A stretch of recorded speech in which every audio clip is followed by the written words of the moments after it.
Then I saw a new heaven and a new earth, for the first heaven and the first earth had passed away, and there was no longer any sea. I saw the holy city, the new Jerusalem, coming down out of heaven from God, prepared as a bride beautifully dressed for her husband. And I heard a loud voice from the throne saying, Look!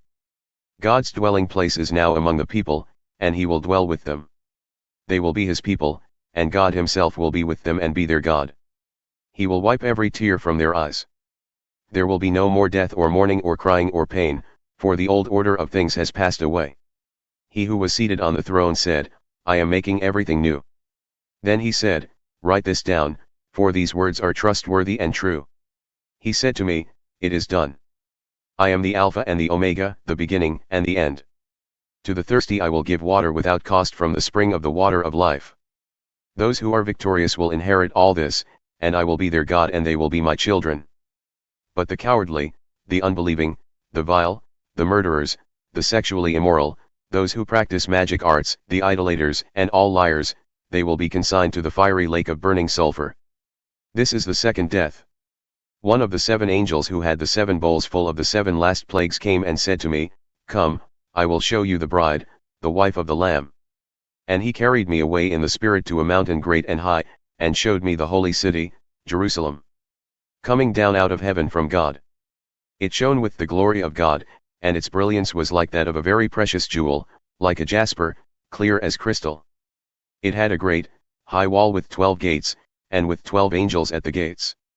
On the gates were written the names of the 12 tribes of Israel.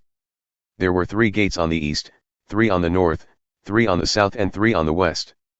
The wall of the city had 12 foundations, and on them were the names of the 12 apostles of the Lamb. The angel who talked with me had a measuring rod of gold to measure the city, its gates, and its walls. The city was laid out like a square, as long as it was wide. He measured the city with the rod and found it to be 12,000 stadia in length, and as wide and high as it is long. The angel measured the wall using human measurement, and it was 144 cubits thick. The wall was made of jasper, and the city of pure gold, as pure as glass. The foundations of the city walls were decorated with every kind of precious stone. The first foundation was jasper, the second sapphire, the third agate, the fourth emerald, the fifth onyx, the sixth ruby, the seventh chrysolite, the eighth beryl, the ninth topaz, the 10th turquoise, the 11th jacinth, and the 12th amethyst. The 12 gates were 12 pearls, each gate made of a single pearl. The great street of the city was of gold, as pure as transparent glass.